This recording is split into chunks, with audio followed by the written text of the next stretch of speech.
मधुबनी जिला मुख्यालय के नुनिया टोल मोहल्ले में बीती रात 55 वर्षीय मनोज महतो की चाकू गोदकर हत्या कर दी गई। आपसी विवाद में हुई इस घटना से इलाके में दहशत फैल गई। घटना की जानकारी मिलते ही पुलिस मौके पर पहुंची और शव को कब्जे में लेकर पोस्टमार्टम के लिए अस्पताल भेज दिया। प्रारंभिक जांच में पता चला कि मनोज महतो का कुछ लोगों से पुराना विवाद चल रहा था। बीती रात बहस के दौरान विवाद इतना बढ़ गया कि आरोपियों ने उन पर चाकू से हमला कर दिया। गंभीर रूप से घायल मनोज महतो ने मौके पर ही दम तोड़ दिया। पुलिस ने त्वरित कार्रवाई करते हुए घटना में शामिल 3 आरोपियों को गिरफ्तार कर लिया है। इलाके में तनाव को देखते हुए पुलिस ने वहां पर कैंप कर दिया है और लगातार निगरानी रख रही है। स्थानीय लोगों के अनुसार नुनिया टोल में अक्सर विवाद होते रहते हैं, लेकिन यह घटना हत्या तक पहुंच गई, जिससे लोग सहमे हुए हैं।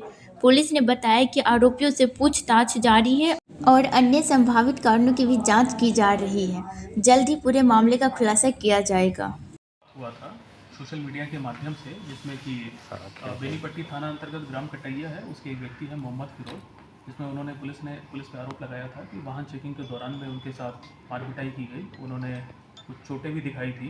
तो इस पूरे मामले को बहुत ही सीरियसली लेते हुए मेरे द्वारा डीएसपी हेडक्वार्टर के नेतृत्व में एक जांच टीम का गठन किया गया था और डीएसपी हेडक्वार्टर ने पुलिस स्टेशन में जाके सारी चीज़ों को देखा है। सीसीटीवी कैमरा जो वहाँ लगे हैं और अन्य पदाधिकारियों का बयान लिया है, जो पीड़ित व्यक्ति हैं उनका भी बयान लिया गया है, उनके परिजनों को बयान लिया गया है।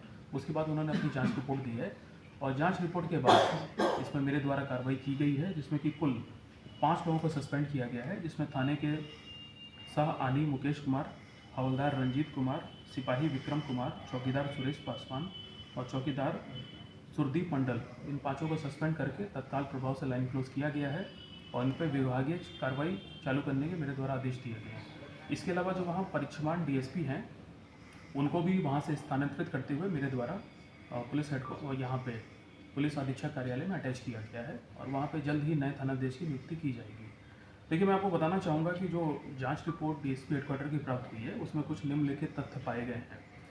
ये जो पीड़ित व्यक्ति हैं मोहम्मद फिरोज, ये 29 तारीख को सुबह बेनीपट्टी की ओर जा रहे थे मोटरसाइकिल से। उसी दौरान वहाँ पे रोड पे पुलिस ने एंटी क्राइम व्हीकल चेकिंग लगा रखी थी, जो कि प्रतिदिन ये ड्रिल की जाती है।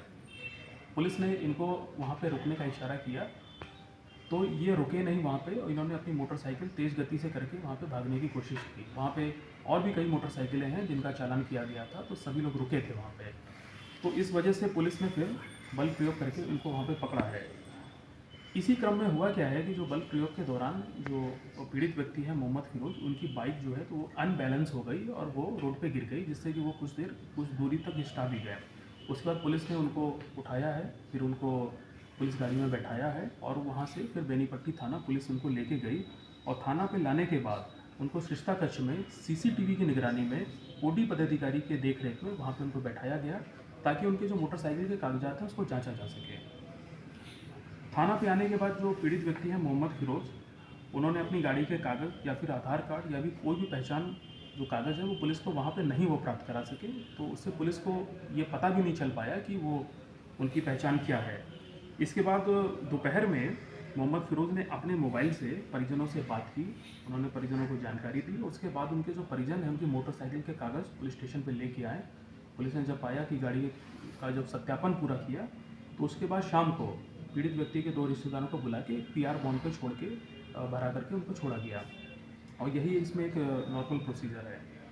देखिए, एक चीज़ है इसमें कि थाना और सरिस्ता कक्ष में आपको पता ही होगा कि आजकल सभी पुलिस स्टेशन में हर कमरे में कैमरे लगे होते हैं।